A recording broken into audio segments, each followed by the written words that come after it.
Hello, darling friend. We've been sharing stories since almost the beginning of time, and the stories of the first fire are part of many, many cultures. Perhaps that first fire was stolen from the gods, or maybe a spider carried it carefully across the world. Perhaps a spark fell from the skies. Fire brought life. Its flame brought protection, warmth, nurture, and its sparks illuminated and transformed. And I was thinking about this when I was considering a story to tell for a 25th wedding anniversary, because love is similar to that, isn't it? Those first sparks of love, the passion and the flame of love, and then the embers which glow from a long, enduring love. So this story for you is about fire and love. I'll take you back. Long ago, it was far away. There was a man and a woman, and they were walking hand in hand, arm in arm, across the village square. The man was a gardener.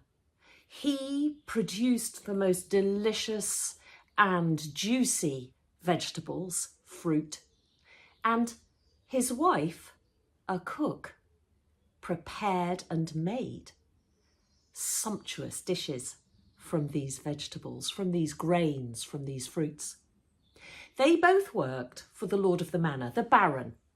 He was in the main benevolent, but when he'd had too much to drink, he became cantankerous, belligerent, and pretty stroppy.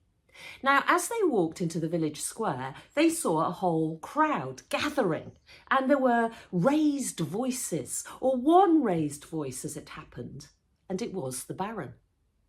He had been into the local ale house and had had one too many to drink, and he was spouting forth about how these ordinary people, the peasants, the serfs, all they needed to do was have some grit, determination and courage, and then they could be as wealthy as he was. He was decrying them and telling them that actually what he had wasn't a privilege, but was part of his own courage. The gardener and the cook couldn't believe their ears. This was worse than they had ever seen him, and they couldn't abide it. So the gardener strode in and he said, "Just wait a moment, this is a load of rubbish." The baron was so taken aback, he didn't know what to do. He spluttered, and actually it probably brought him a bit to his senses. And then he looked around and he saw how many people were there, and he wasn't going to be ashamed in front of his own employee. But before the gardener had given him a chance to speak back, he said, "I will prove that this is not right.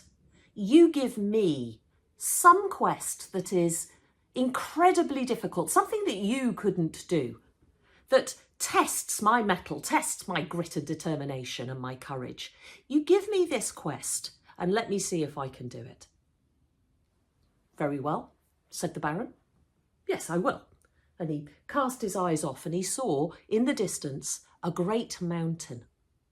Now, he had lots of land on that mountain, and it brought an idea to his head. "Right, I want you to stand on that mountain for a whole night, without any fire, without any blankets, without any sustenance.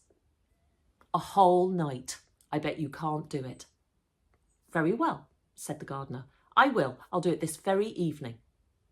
Well, once again, the baron was taken aback, and then he threw in, and you should have no clothes. You will have nothing to protect you against the elements. "Very well," said the gardener, who was as inflamed as he possibly could be. "I will do it. And I will show you that even though I have this courage, it makes no difference to where I am in the world. I'm a gardener and I am your employee." "Oh, well," said the baron, "if you feel like that about it, if you succeed, I will give you a farm and 20 acres. I will give you arable, and I will give you cows and goats. You may have them all. Very good, said the gardener. And he turned and he walked away with his wife, the cook. And as they walked back home, he was preparing mentally for what he had said he was going to do. And he turned to her and he said, have I made a mistake? Can I do this? Is this a really foolish thing for me to have suggested? No, said his wife, it certainly is not. We will do it together, as we have done everything together since we were married. When you go up onto that mountain, it will be bitterly cold. I want you to stay awake. Don't close your eyes even for a moment. Look down into the valley. You will see our cottage, and in that cottage, I will light a candle. And I will stand there, and the warmth of my love and that candle will keep you safe through the night. The gardener felt more courage. And when he set off with 3 of the Baron's guards that evening, they went to make sure that he wasn't going to cheat. He stood at the edge of that mountain. They stripped him of his clothes and they went back down to the bottom of the mountain where they would stand guard. And he took a deep breath, and there he stood. And as the sun began to set, he could feel the nip in the air. He could feel the wind lashing around his cheek. And as the night went on, he kept his eyes fixed on that flame, on her love.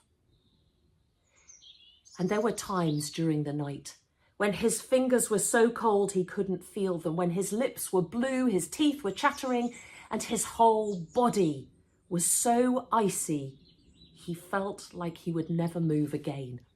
Many times over he wanted to close his eyes and just fall to the ground, but his wife's words stayed with him. His wife's love and her light kept him, protected him, and kept him on track.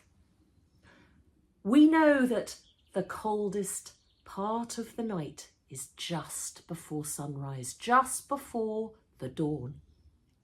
And now he had to go as deep as he possibly could. His grit and his determination and his courage were really waning as that wind lashed around the corner, and he felt nothing. He could feel himself no longer, but he could feel the love of his wife. As the guards walked back up the hill, they saw him open-armed, standing at the sunrise.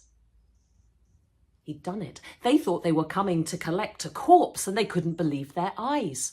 They wrapped him in clothes and blankets and helped him down the hill, for he was weak and tired and frozen. When they arrived at the Baron's palace, the Baron too was shocked. He was now sober, and he felt that he had been totally foolish to set this quest. But he knew that the gardener wasn't going to be able to succeed. All he was worried about was who was going to take over the job, because the gardener was very good at what he did. When he saw the gardener, he staggered backwards. What is this? How did you do this? Tell me, it's not possible. And the gardener told him. He said how he had focused on his wife's love and on that flame in their cottage, miles down in the valley. Oh, well, you cheated, said the Baron immediately. You don't win this bet. You cheated. I said no fire. I said no help. The gardener couldn't believe it. Well, what was this? This was not right. He and his wife were shocked and dumbfounded, and they walked home slowly together. Well, this just shows what he's like, said the gardener. I can't believe this. This is not right. His wife touched his arm. "Let me deal with this," she said. "All will be well." That following weekend, the Baron was holding a mighty feast for all his friends, all of the important people in the land.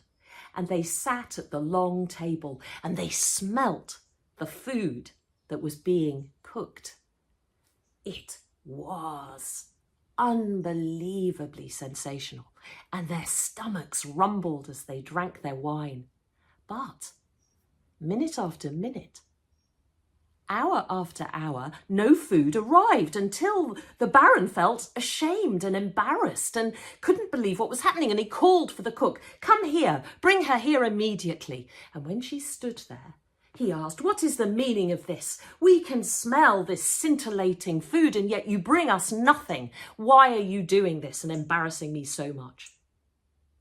"Well," said the cook quietly, "the thing is that you believe that a flame, which is miles and miles away from that great mountain, can warm a man.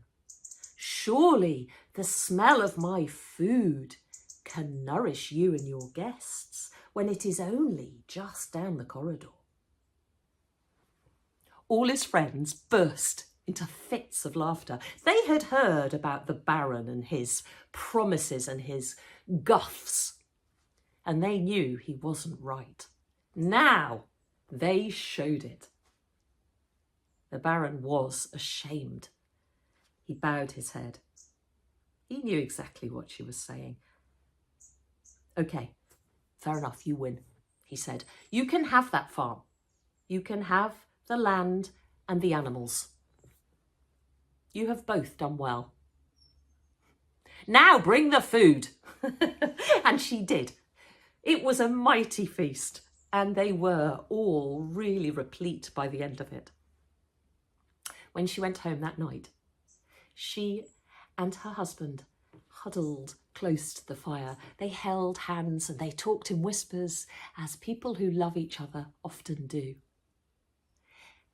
And he thanked her. "Once again, your wisdom, your courage, your love has seen me through the darkest of times." "Yes," she said, "and we will experience those dark times again, but together, with our love, with the flames of fire, we will get through it." And so it was, and so it is, that fire and love bring us life, help us when the sharp edges of the world are harming us. They bring us comfort, they bring us together, and they are there for us over and over again whenever we need to return. Go well, and please keep telling stories.